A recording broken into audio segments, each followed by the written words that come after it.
Next up, we have Janet Benson, and Janet is going to talk about digital transformation of learning. Janet is our learning lead at the Learnovate Center, and Janet helps our Learnovate members apply best practices of learning theory and learning design. So I will, without further ado, turn it over to Janet. Thank you. Thank you, Tom. I didn't want to do the whole, can you hear me okay? Can you see me okay? But I'm going to do it anyway. I read recently that Zoom calls these days are the equivalent of a seance. Are you out there? Can you hear me? So, but I'm hoping everyone can hear me okay. So thank you for that introduction, Tom. It's really nice to be here today, chatting to everyone and listening to all the really good conversations that have happened so far. I feel like the rest of the conference is going to be absolutely brilliant. So I'm looking forward to that myself. So as Tom said, I'm a learning lead at the Learnovate Centre. I'm also a member of our innovation team. So we do a lot of work around innovation. We do a lot of workshopping. So I'm going to call on some elements of that as part of the presentation today. And from my perspective, I suppose I'm looking at digital transformation from a learning perspective, my background being very much in the world of learning and development, but also my studies being doing a master's in digital education at the University of Edinburgh, which I did fully online. So again, I got that really online immersive experience. And I'm interested to hear from Gilly Salmon actually tomorrow, because we read her book as part of that course. So that's quite exciting for me. So a brief agenda, and I don't want to bore anyone too much with death by PowerPoint, but I just want to give you an idea of some of the things I'd like to talk about today, like what is digital transformation in general, and then how does it apply to learning, some very high level best practices and guidelines for digital learning. So I'm kind of focusing here on, I guess, companies who have been forced to move into the online environment, but also hopefully some sort of best practices and guidelines for schools, and maybe for parents who are dealing with having their children at home. So I liked that whole concept of teaching at work, which I thought was a really nice one. Briefly talk about synchronous and asynchronous learning, because I think sometimes we assume that people understand what those are. Even in the world of L&D, even in the world of teaching, it's not always as explicit as we sometimes think when we work in the learning theory world and the world of digital education. Collaborative learning being something that's very important to be able to be fostered online and to build those connections. I suppose in relation to what some of the panel members were saying earlier, it's about fostering that culture of engagement with each other, the social element of being online. So how do you do that through collaborative learning? And then I'm going to just talk about some tools that we're all quite aware of, but what you can use, the different tools that we're currently using today for your online learning experiences. So very high level, I just wanted to mention that at the start of the current situation, I'm going to try not to use the C word or the P word, but situation. We created a high level infographic that we wanted to use to be able to help organizations that were struggling to move online, for institutions that were kind of looking at how do we do some best practices around moving into the online environment. And this infographic is available to anyone who would like it and find it useful as sort of nearly just a high level tips and tricks type guide. My email address will be at the end of this as well, so you can get in contact with me, no problem. So just, I suppose, to introduce from my perspective what digital transformation is, and to start off with some statistics. And I think some of this relates to kind of what Mary was saying earlier about a lot of people wanting to work from home. Some of the studies that have been done in the recent weeks and months have found that like 83% of Irish workers want to continue working from home when this crisis is over. So that's a study you can see conducted by the Whitaker Institute at NUIG. And I think that's an important point, is that while we're in a current situation and we're addressing having to be online and having to move learning online, it's something that's not likely to go away anytime soon. So I think we have to be in a position where we can strategically look at, well, what are we currently doing and how do we continue to support people who are working from home? And also, how do we support them with their online learning? Like the benefits we know, and I can speak to this myself, I work from home quite a lot. I'm based here in the west of Ireland, and our office is based, as everybody knows, in Trinity College in Dublin. So, the autonomy of being able to work from home, having that, work-life balance where you can go out for a walk in the middle of the day, for your lunch break or whatever, it offers an awful lot to people who are working from home. And we know, as some of the panel members mentioned earlier, there are a lot of struggles for people at the moment from a mental health perspective, not being able to switch off from work, but there are also ways to sort of ensure that there are things that you do to make sure that you kind of, keep really good practices and, been able to kind of have that work-life balance. So again, there are some of the challenges. People who find it hard to switch off, have issues communicating and collaborating, and that's something that I want to talk about a little bit more in relation to learning later on. But it's good to have those statistics. So So digital transformation is often sort of touted as the fourth industrial revolution. There's no prizes for this, but if people would like to kind of have a guess in the chat what the other three are, I can give you that information later on. And I think the important thing really here is to look at, digital transformation is the strategic adoption of digital technology. So it's not about, taking a tool for that, or we have the LMS, but everything else we're going to do face to face. You have to look at it from a company perspective if you're going to move everything online and fully digitally transform, because it offers an awful lot. So we know that it offers some processes and productivity improvements. Even just from people working at home, their productivity tends to increase, which is really interesting. From a learning perspective, online learning offers really good learning experiences. It's the ability to scale solutions. Again, we were talking about that a few moments ago. It's offering that sort of approach whereby we can reach anyone, anywhere. We can hire people from that aren't based on location but based on talent alone, which is something that's really exciting. So in relation to digital transformation, it offers us an awful lot. So then to move to, I suppose, digital transformation of learning specifically and what the opportunities are. So we know that online learning offers that level of flexibility. And I'm thinking about people who are at home with children, or even without children, who are working, who are maybe taking a course, they need to do their work learning as well. It offers that level of flexibility where people can engage with the learning experience as and when they have time, or when their energy levels are at their best. And again, it offers that level of scalability. So you can reach people at home, you can deal with people in lots of different countries. It offers that massive scalability that just the face-to-face learning environment just doesn't offer. And it offers learning management too. So like it's moving away from that more paper-based, sign off a training form, for example. And I mean, that's a long time ago now, for some companies, but for many companies, they're still in that position, and there's still that, we're going to go off and have a training day and we're going to book a hotel room, etc. We can manage our learning experiences online, and there's some amazing tools out there that can do that. Learner autonomy is very important. And when I think about adult learners in particular, and I think someone earlier mentioned, self-determination theory, and relation to motivation, learner autonomy is very important. So, ensuring learners have a level of control over their own learning is very motivational and very engaging. So if we can get that level of autonomy online, it really helps people to engage with the learning experience. And we've all experienced the death by PowerPoint passive learning experience where, it's a one-way sort of delivery of information and lots of, statistics and documentation, etc. Active learning is something that's really well promoted and encouraged and facilitated through the online environment. And it ensures that, the learner is engaging not only with the learning content, but also with each other, with the tutor, and it makes them that more active learner, which actually makes for a much deeper learning experience. And again, personalized learning, it's easier to reach people at a personal level online. You can imagine being in a training room with 30, 40, 100 people. It's very hard to personalize the experience, where online technologies and tools, even through the standard LMS or the learning management systems, allow that level of personalized learning and allow learners to choose their learning path, which is, again, something that's very motivational for adult learners in particular. And then again, we're looking at students here as well at school, and given that the sort of online learning, that level of autonomy, it's encouraging students to be more independent and collaborative. And I'm going to talk about that a little bit later when I look at collaborative learning. We're promoting those students to kind of take control of their own learning experience, and to be those more independent learners, which is exactly what we want from these kinds of learning experiences. And I started on the positive, but again, there are always challenges in relation to anything got to do with the digital, and particularly in relation to the digital transformation of learning. And we always have that reluctance to change, no matter what sort of new processes you bring in place, for example, into a workplace. There's always some level of reluctance to change, and based on the personalities of employees, and based on their familiarity with tech, how confident they are, for example. So that's something that as L&D professionals or as teachers, we need to look at. How do we minimize the effects of this change on our learners to make sure that we're setting them up for success and confidence? And we're all aware of technical challenges. So even I think today, maybe there have been the odd small technical challenge in relation to, hosting this session online.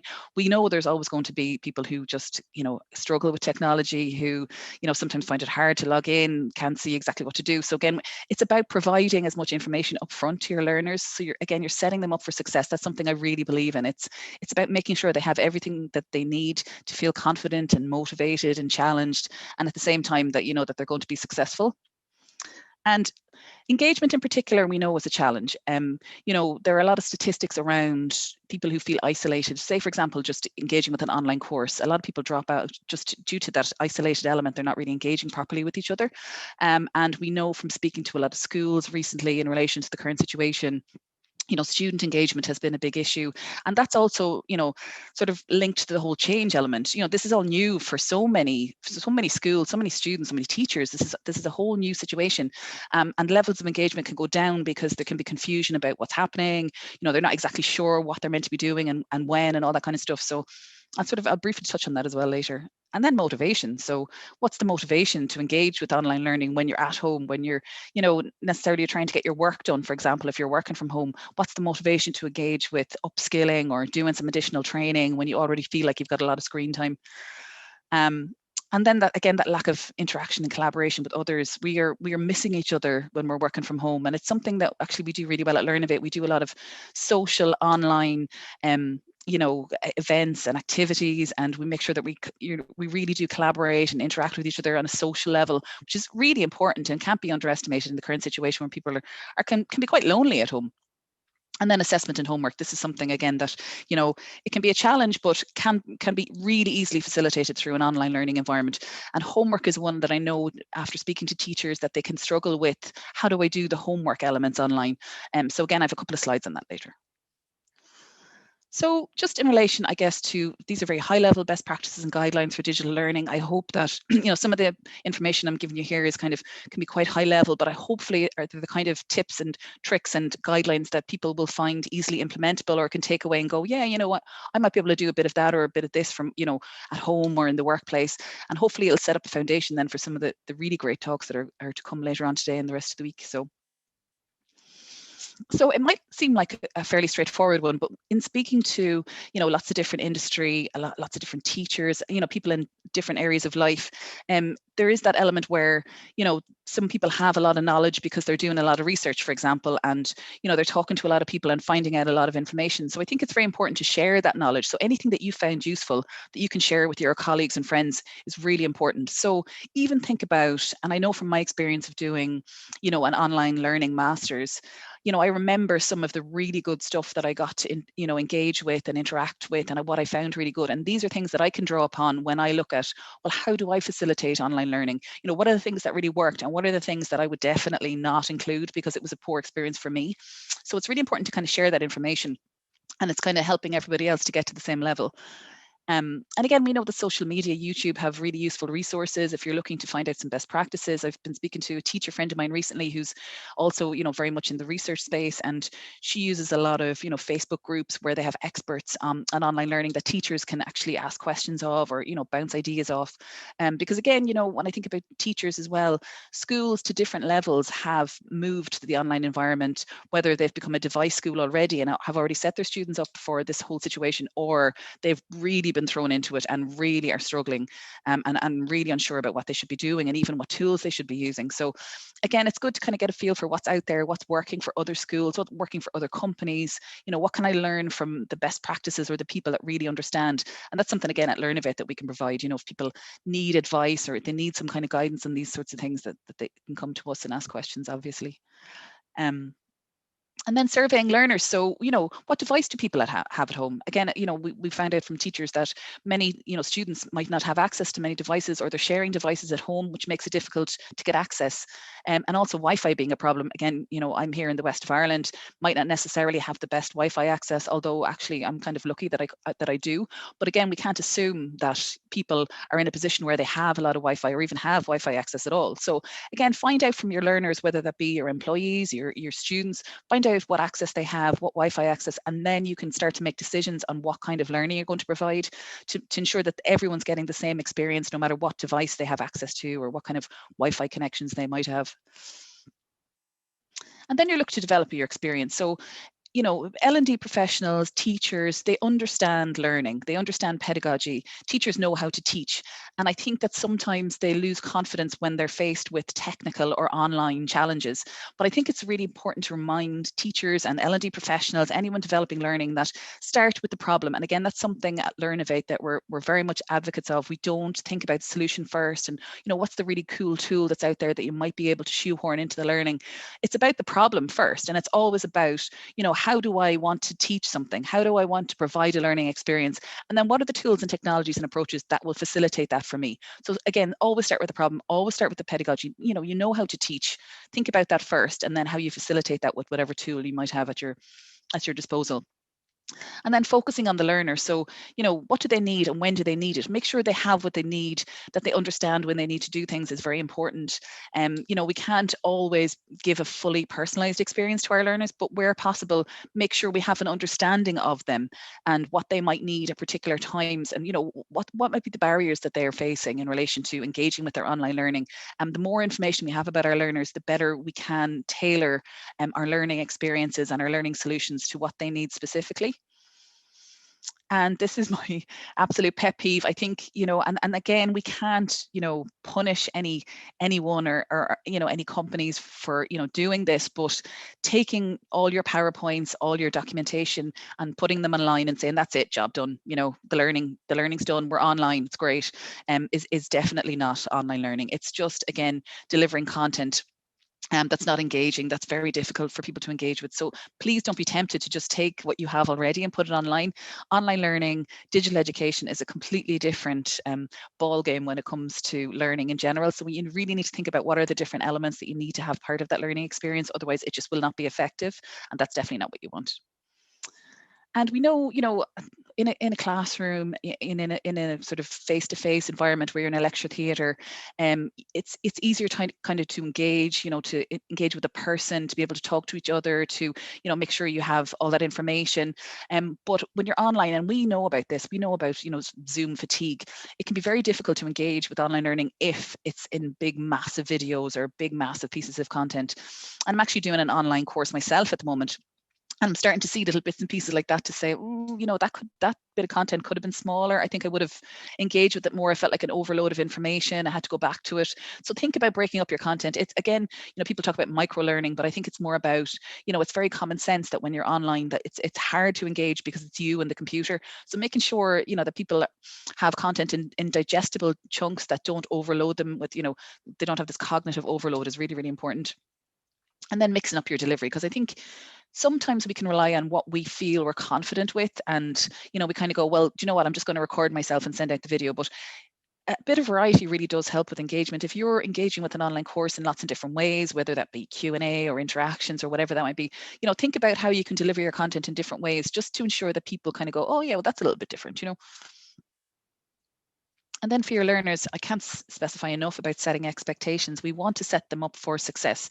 So making sure that we provide learning on any tools that they have to use and not assuming. And again, this is something I think when we think about students, we think about how au fait they are with technology. They've always had technology in their lives, not someone like me who's old, who didn't grow up with technology.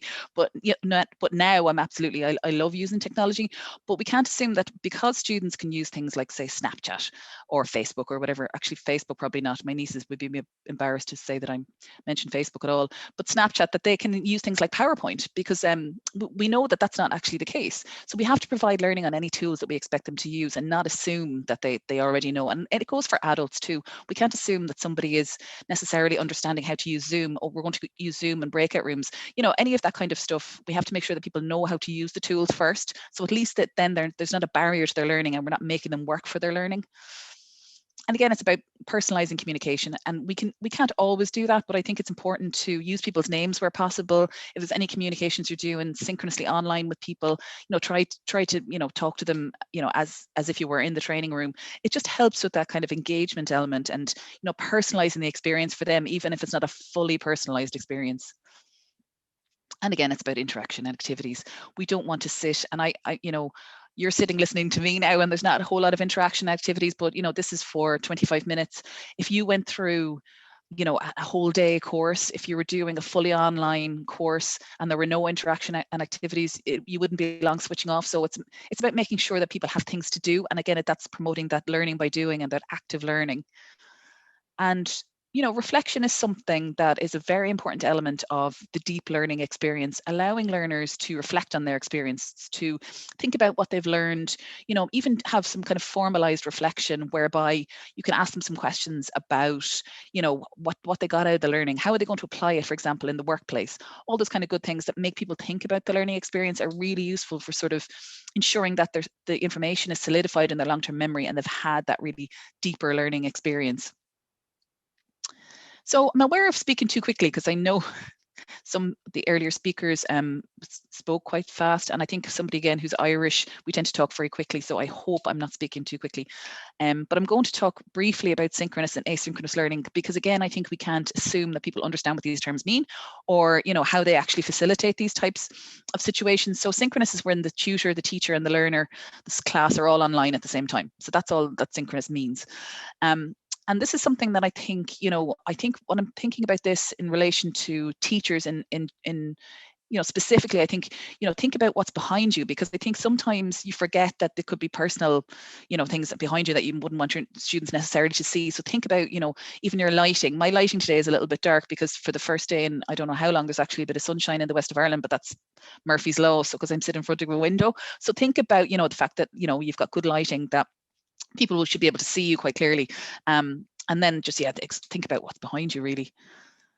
And the likes of whiteboards, such as a Zoom whiteboard, actually is really useful during a synchronous session. I was surprised to see how many people weren't aware that there actually is a Zoom whiteboard function. And all it is if you go into the share button, there's an option to obviously, you know, pick what you want to share, but there's a whiteboard in there. So you can go in, share the whiteboard with your synchronous class or your, you know, your learning session, and get people to add content. So add text, add drawings if they want to, just even, you know, just to kind of be collaborative and kind of come up with a task together online and use that whiteboard. And that screen, and there's so many good screen capture softwares out there, but they give you the opportunity to pre-record a video of yourself.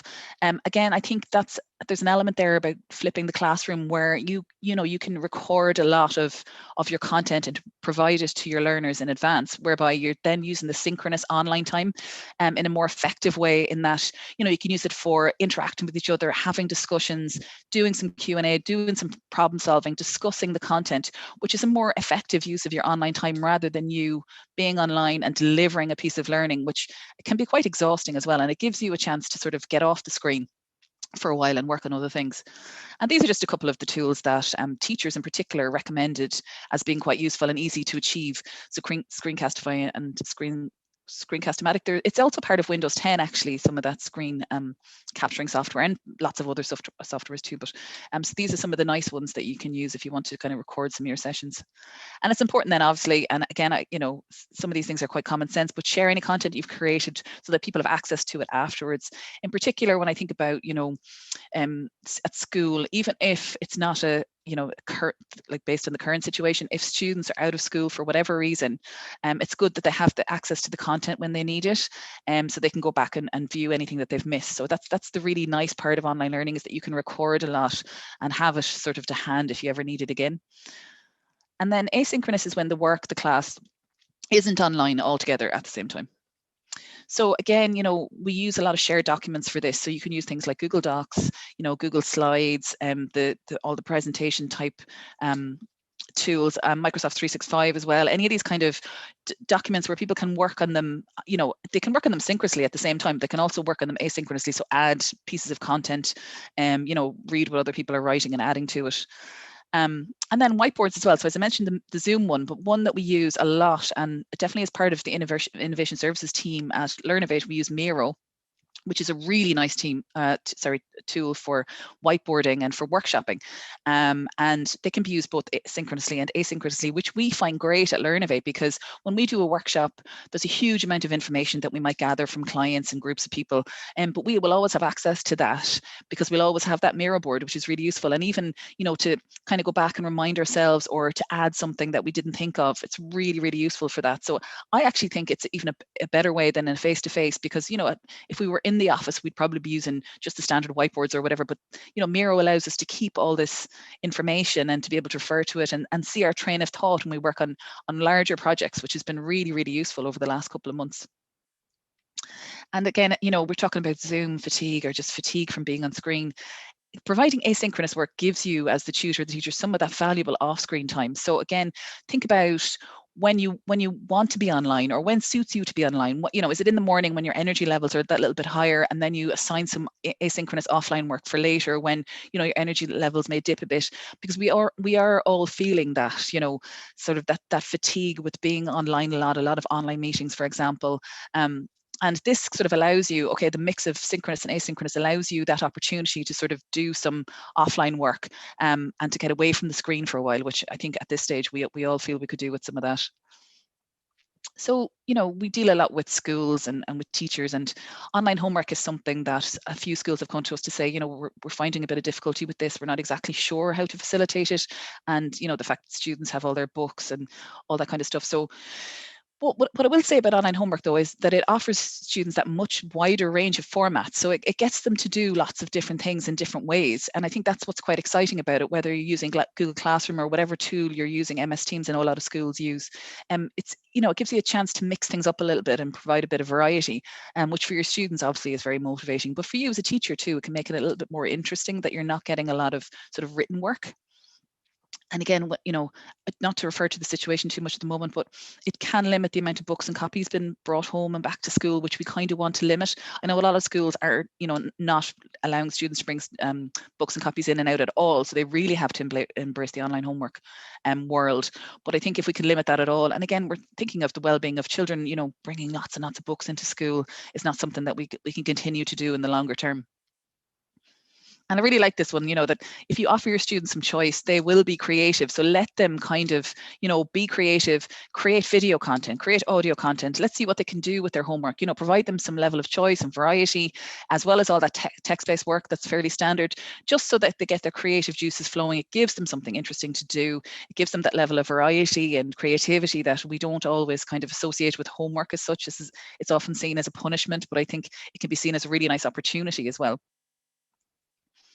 So from the teachers, again, we've spoken to, you have to ensure any tasks you set your students are really clearly explained, because you will be inundated with questions online. And we know that teachers spend a lot of their time answering questions and often answering the same questions over and over. But in the online environment, you don't want to get pinged in the evening about, oh, I don't really understand this, teacher, et cetera, et cetera. So you have to make sure you've explained every single step. Otherwise, you really will be inundated with these questions, and it can be just absolutely never ending for anyone there as a teacher. And Google Classroom and Microsoft Teams are very useful tools for online homework. The teachers we've spoken to say that the corrections and feedback are really quick and easy to do. So it's worth investing or having a trial of some of these tools if you don't really already do it in the classroom, to see, well, which of these will work for us, and which will take some of the hard grunt work out of correcting homework. So an online environment it's just so useful to correct that written work. So if students, and we know that a lot of teachers are getting students to provide photos of their work, you can then correct it online through the comments and feedback functions of lots of different types of tools.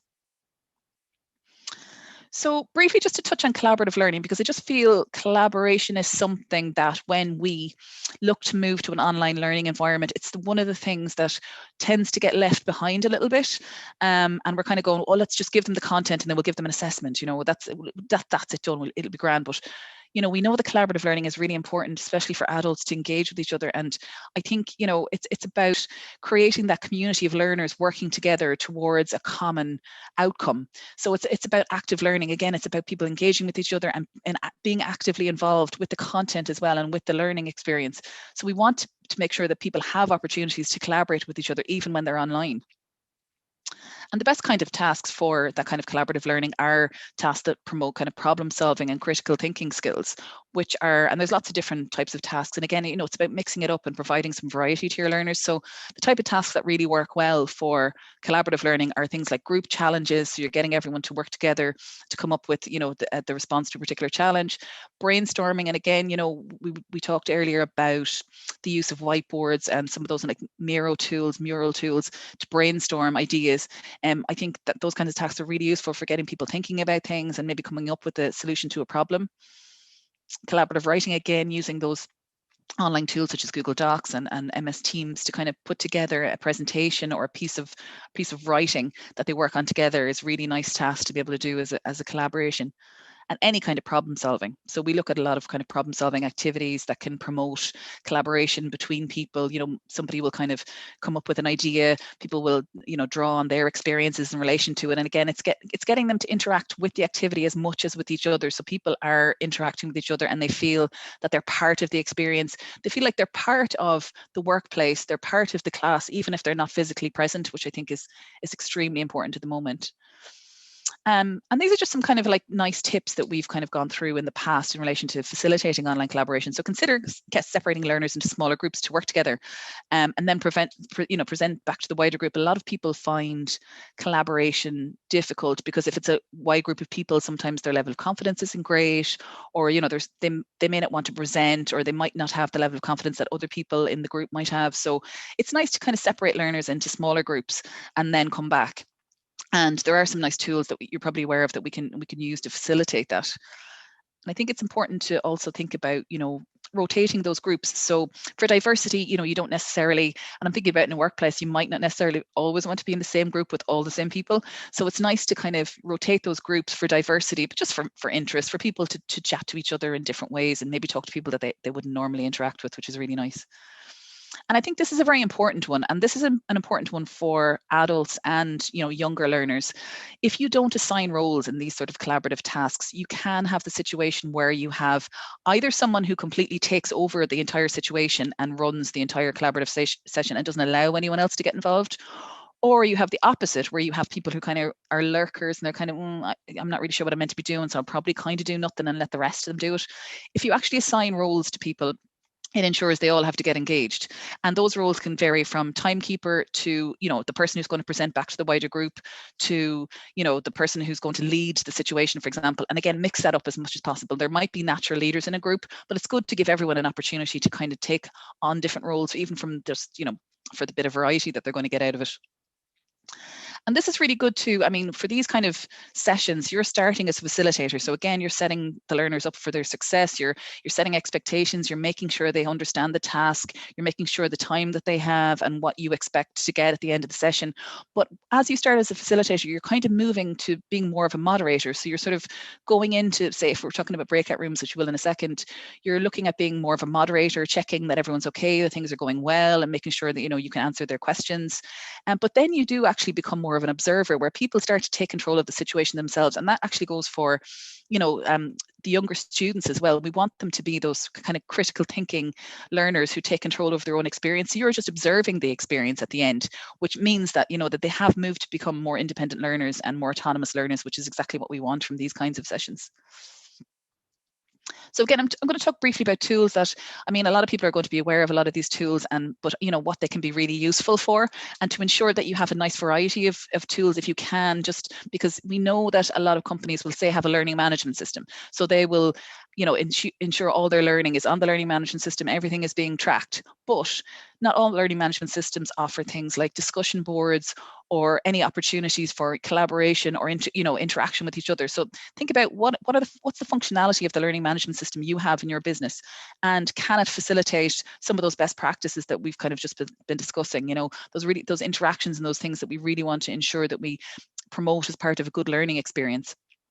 And it's the same with the schools. You know, if you've got Google Classroom, you're using Schoology, any of those tools that you have, look to see what the functionality is like, and use that functionality where possible. But again, starting with, you know, what's the problem that you're trying to solve? What's the learning objective? What's the pedagogy? And then move to, okay, well, I can use this to facilitate this, but I'm also maybe going to use something like Zoom to kind of, you know, to engage face to face, you know, to have meetings, etc., with my students, whatever that might be.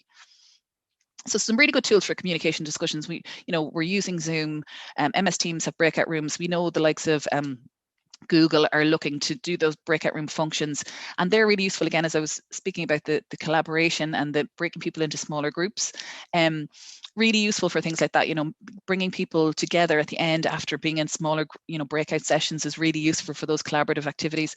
But also, and I'd like to highlight that, you know, we're looking at the social element of people being at home as well, right? So, you know, digital transformation involves that sort of social interaction, and we found that at Learnovate and at TRNI, we tend to have a monthly quiz, and we use MS Teams to kind of host those quizzes, and we go off into our teams and we do our quiz questions and come back. And I'd like to say there's no cheating whatsoever, because we're academics for the most part, but I won't comment on that any further. So discussion boards and forums, again, if your LMS can facilitate that, if they have discussion boards, post questions, get people to respond, any kind of forums like that, just keep people engaged. Even asynchronously, you can check in to see what kind of questions have been asked, and interact with each other. Even try to create a social kind of platform where people can discuss things. So at Learnovate, we have Slack, which is great. There's also, the alternative is Chanty. There's lots of different ones. But again, you can create lots of different channels. So whether they're quite formal, so based on a particular topic, or for a particular team, or for, a particular group to be able to interact with each other or work on a particular project. But, at Learnovate, we also have social channels, where we recommend reading to each other. We recommend TV shows that we're watching. We share photos of our pets. And that kind of stuff is really nice, because it helps you to feel that you're still, with your work colleagues, with your work buddies, you're still, engaged in their lives and been able to have those conversations. So I think, that can't be underestimated, as we said, even for just our mental health perspective. And a lot of people don't want to use WhatsApp and Viber, but they're out there if you wanted to create WhatsApp, groups to be able to interact, or even get people to ask questions. I know a lot of schools, a lot of, sports groups. My sister's children are in rugby clubs, and, they have WhatsApp groups just to keep people updated about different activities, for example. So again, it can work for learning as well, just a ping to say there's going to be a new learning experience, it's going to be a new challenge next week, or whatever that might be. And then social media groups, and that depends on whether the school, your organization, is a kind of a social media accepting type workplace or type school. But those groups can really help people to keep engaged and discuss things with each other, and keep up that level of communication. So I suppose it depends whether you want to make it very formal or informal. So again, when we're looking at collaboration, wikis are really useful. Everyone's aware of Wikipedia, which is probably the world's biggest wiki. But there are other ones that you can use. Say, for example, in the classroom, there's like a class wiki, and again, they're like a board where you can go in and add information asynchronously or synchronously, and can be really handy for those kinds of collaborative tasks. Again, for e-portfolios and online blogs are useful for. I think they're great for like reflection purposes. So keeping track of your learning experience. But they can also be quite collaborative, because most of these types of either e-portfolios or online blogs, so the likes of, I would have used WordPress or Weebly a lot in the past, allow your peers to actually comment on your posts if you want them to. So obviously you can make the post private, but they're really useful for if you want to get, say, peer-to-peer feedback, or you want people to collaborate or provide suggestions to each other, maybe on a particular activity or task. So useful for both collaboration and for facilitating those sort of online reflections that are great for the deeper learning experience. And I've said these plenty of times before. Document sharing, really useful for collaboration, and quite straightforward if you wanted to create a presentation collaboratively. And I mentioned earlier, I just wanted to highlight this, we kind of, as part of the innovation services team, we trialed a lot of different types of tools when we realized we'd have to move our innovation workshops online. And we found, just for ourselves and for our own needs, that Miro was the one that we ended up going with. It's just the level of the tools that are within it, what we needed it for. So you can see, if you can see my screen there, the left-hand side allows you to add post-its, add shapes, upload documents, put in comments. It's got timers, it's got a chat function, it's got everything really that we needed. And also, it comes with a lot of sort of standard templates, but we were able to upload our Learnovate innovation templates onto it quite simply, which was great. So I think it's one of those really good tools that, have a trial of it even. I think they do a free trial, and if you wanted to have a look and see how this might benefit either your organization or your collaborative work with your students, for example, it's something that we're finding that is really, really useful. And people really enjoy engaging with it too, because it's quite user friendly. And as I said, we at Learnovate work on a lot of larger core research projects that Nessa would have mentioned earlier. And we're finding that having the Miro boards is so useful just to keep track of our thought process. So we might work over 3 months, for example, on a project, and we might start in one place and end up in another place, but it's really good to see our train of thought and how we got from one place to another. And it's been brilliant for when we kind of look to, well, how did the problem, how did the solution we came up with match to the problem? And we have those Miro boards there to be able to refer to, which is really, really useful. So I hope I'm in time, because I can't see the time, but I just wanted to kind of finish off by just saying not to be afraid of trial and error. I think, as learning professionals, we know that learning by making mistakes in a safe way is a really good way to learn. but I think it's about bringing your learners on board with you and, letting them know that you're trying something different. This is new for everybody, potentially you're in it together. And it's about, if there are mistakes, if technology goes down, if something doesn't quite work, let's move on to something else, but we're all working through it together. So I think, something that I found recently from doing a webinar is that I learned something from one of the attendees that I didn't know about the technology that I was using myself. So it's great that you can learn from each other, but don't be afraid to make those mistakes. I think that's really important, because sometimes, it will be successful, but everything's a learning opportunity.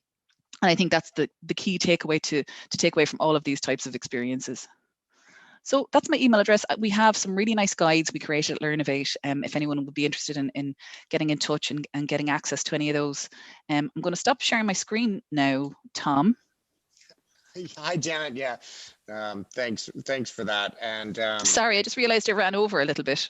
No, it's all right. I know we have a ton of questions coming in from the audience. We're not going to be able to get to them all because we do have another speaker coming in, but we'll ask a couple of them, and maybe afterwards, if you have time, jump into the chat. Yeah, or if people want to email me anything, absolutely no problem at all. But let's start with one of the audience questions. Came in from Moira Hunt asking about the engagement with your staff. Sometimes the staff, you've got all the tools and tricks and everything that you've been talking about, but you may not have that engagement. So she is asking, what is the best way to engage those staff online? I can't remember the exact wording. Yeah, no, that's a great question.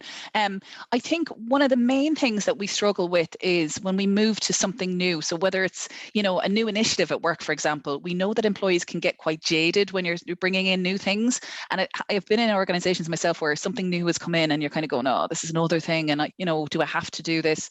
But I think it's very important to ensure that learners and employees are aware of the what's in it for me element. So, why should I engage with this? Well, because it's going to work really well for you, because it's flexible, because you learn at your own pace. If you're at home, you can engage with this. And I think something that's quite interesting is that I think, there will always be people who will miss, the going off to a training day in a hotel. We're going to get the sandwiches, we're going to get the scones, we're going to have, and they miss that. So we have to sort of look at, well, how do we, get them on board with this new way of doing things and ensuring that it's in their best interest to engage with it. So it's bringing them along with you. And I think the other thing is, I think sometimes some people won't. So I deal a lot with my sort of speciality would be around game-based learning, for example. And I was saying when I talk at conferences about game-based learning that there will always be some people who, no matter how great it is, no matter how engaging, how much fun it is, some people just won't engage with it, just based on their personalities or whatever else. So I think it's about providing people with alternative options.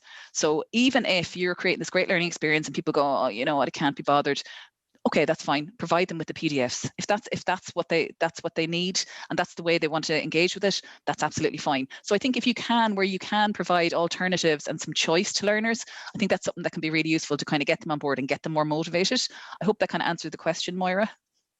Thanks, Janet. Yeah, that does. And we are going to be out of time. We're going to move on to the next speaker, and this give you that chance to offer the audience that choice and maybe do some asynchronous responses. I'm going to log into the session and answer some questions in the chat. Thanks, Tom. Fantastic. Thank you so much, Janet. Really appreciate that. Thank you.